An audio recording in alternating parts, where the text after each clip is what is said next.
All right, so listen to this. We're looking into this bill, and, well, it's got people in the nonprofit world kind of freaked out. Yeah. And honestly, anyone who cares about, speaking their mind should be paying attention to this. Yeah. It's a big deal, for sure, really. Yeah, so let's, It could change things up in a big way. yeah. So what is it? What does this bill do? Break it down. So basically, this bill, it's a House resolution. It would let the Treasury Secretary just label any nonprofit a terrorist supporting organization. Seriously. Wow. Okay, so hold on. So my local animal shelter, the food bank down the street, those Little League teams, Yeah. are all of these on the chopping block now? They could be. Yeah, it's possible. And the thing is, the consequences are pretty bad. They could lose their tax-exempt status. Yeah. You know, the special tax break most nonprofits get, they would probably get a ton of bad press. It could really mess up their ability to do their work. And the crazy thing is, the bill doesn't even make them show any evidence or explain why they're calling a group, terrorist supporters. Wow. So, there's no safety net. There's nothing to stop someone from abusing this. Well, that's the thing. The bill kind of skips over all those normal checks and balances we usually see in our legal system. And considering what's going on politically right now, it's even more alarming. We've got Trump back in the White House. Yep. And he's been talking about, revenge and going after his opponents. Yeah, I remember those campaign speeches. Right. It wasn't exactly subtle about what he wanted to do. Exactly. So imagine, this bill in the hands of someone who's already shown they're willing to silence people they don't agree with. Nice. It's kind of like giving someone a loaded gun with no safety on it. Okay. Wow. Yeah, that's a scary thought. Yeah. And it's not just some crazy theory. Yeah. Right? The ACLU is already worried about this. They've said something about it. Yeah. Oh, yeah, definitely. Kia Hamadanchi, who works on policy at the ACLU, she warned that this bill could be used to stifle dissent and chill advocacy, which basically means people will be too scared to speak up or support certain causes. Yeah, they'll be worried about being targeted. Exactly. So, how would this whole labeling process even work? Okay, so let's say the Treasury Secretary decides they want to target a nonprofit. Okay. They basically give them a notice saying they're going to label them a terrorist supporting organization. The organization then has 90 days to appeal. Okay. But the catch is the Treasury Secretary doesn't have to show any proof or even say why they're doing it. So if a group's wrongly accused, how do they clear their name? That's the big question, and the bill doesn't really have an answer for that. There's this guy, Ryan Costello. He's the policy director at the National Iranian-American Council Action, and he said, it basically empowers the Treasury Secretary to target any group it wants, call them a terror supporter, and block their ability to be a nonprofit. Wow. It's pretty straightforward. Yeah, and it's not just hypothetical either. Yeah. There are real groups and people they help that could be hurt by this. Exactly. The Charity and Security Network, they focus on all the legal stuff around nonprofits. Okay. And they're particularly worried about those NGOs, the ones working in conflict zones. Right. They often have to work with local groups in those areas. Yeah. And some of those groups might be on the U.S.'s list of terrorist organizations. Right. So this bill could really put those NGOs in a tough spot and could even jeopardize the work they're doing. And it's not just limited to groups working abroad, right? Exactly. Costello pointed out that this could affect all sorts of organizations. Oh, wow. Pro-choice groups, environmental groups, any group that might be seen as inconvenient to the administration could be targeted. So it's we've got this bill that gives the Treasury Secretary basically unchecked power to go after whoever they want. And now Trump's back in the White House and he's got, he's got a history of going after people he doesn't like. Yeah, it's definitely got a lot of people worried. Yeah, and there's another thing about all this that's kind of strange. What's that? This bill, it's also got this provision about tax breaks for American hostages. Right. Now, on the surface, that sounds like a good thing, right? It does, yeah. But it feels like they're trying to sneak something past us. Yeah, it's a pretty common move in politics. They attach something controversial to a popular idea, so it makes it harder for lawmakers to vote against it. Yeah, it's like sneaking spinach into mac and cheese. Exactly. You get the good stuff, but you got to swallow the bad stuff, too. Right. And Kia Hamadanchi from the ACLU actually called them out on it. She said, they attached it to a super popular bill because they want to make it hard for people to vote no. Yeah. Yeah. Clever, but not exactly the most honest way to do things. It definitely makes you wonder what their real motives are. So, all right, we've got this bill. Yeah. It could be really bad for nonprofits. It could stop people from speaking freely. And they're using some pretty shady tactics to try and push it through. Yeah, it's a mess. So what happens now? Well, let's look at what's happened with the bill in Congress so far. It passed the House pretty easily back in April, Okay. but then it stalled in the Senate. Now it's back. And with Trump back in office, things are a lot more tense.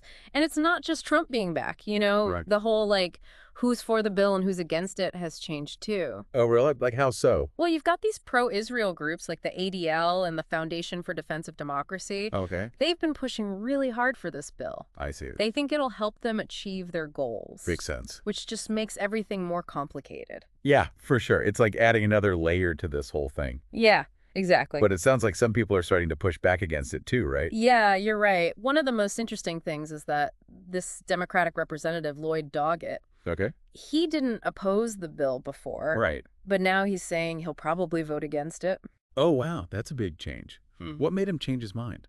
Well, there was this hearing back in September. Yeah. He was going back and forth with Robert Harvey, who's the Deputy Chief of Staff for the Joint Committee on Taxation. Okay. Doggett was basically saying, imagine a president who really wants revenge. Huh? And he uses this bill to go after anyone he doesn't like. Yeah. And he asked Harvey straight up, Yeah. are there any limits on how a president can use this bill? Right. Could they take away a group's nonprofit status just because they don't like them? Wow. And Harvey's answer was kind of scary. He just said, I am not aware of any limitations in the bill. Oh, wow.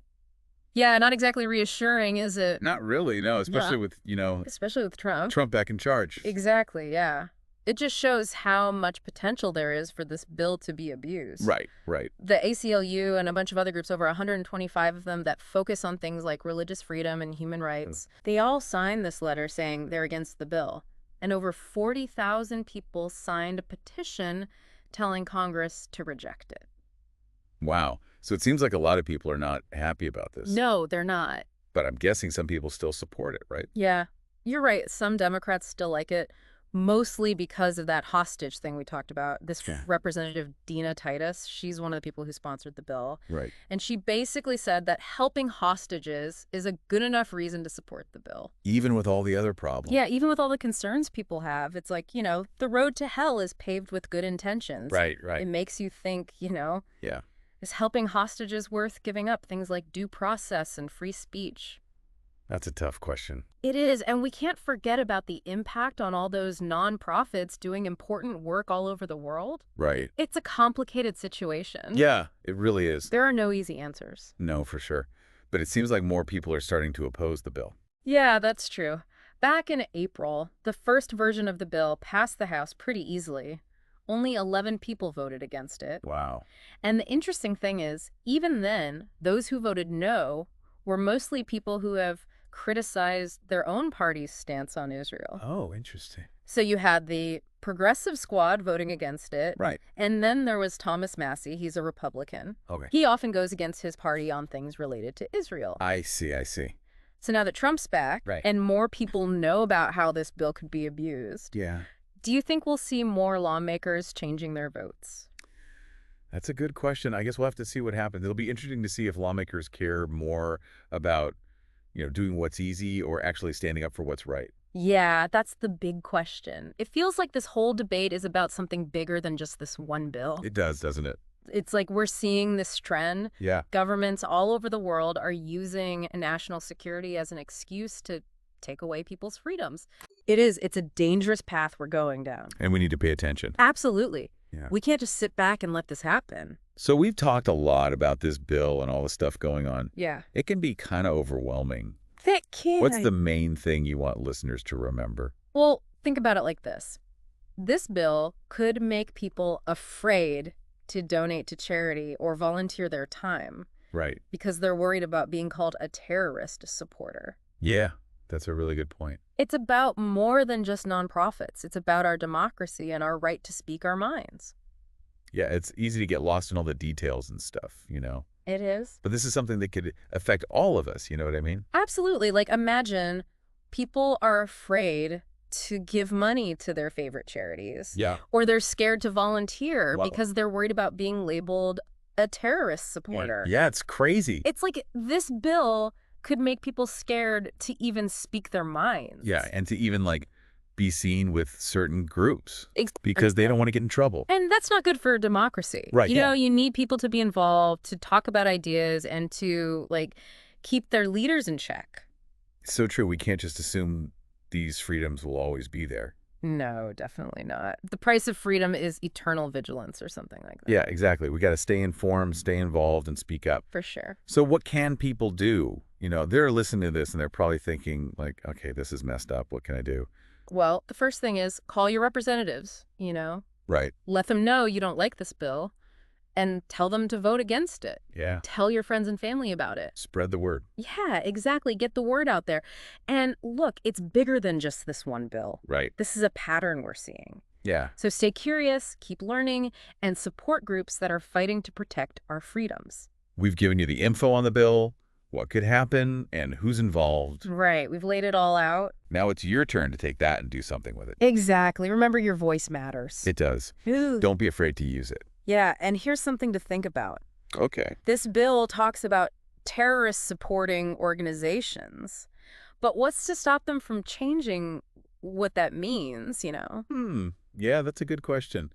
Could they use this bill to go after any group they don't like, even if that group has nothing to do with terrorism? Exactly. It could happen. It's not impossible. And then what happens to, like, political debate and activism? It's a slippery slope. Yeah, it really is. A very slippery slope. Well, that about wraps up our look at this bill. Yeah, It's a complicated issue, it is. but hopefully this has given you a place to start. Yeah, some food for thought. Learn more and get involved because knowledge is power, That's right. but we have to use it wisely. Absolutely. So thanks for listening, and keep those minds curious.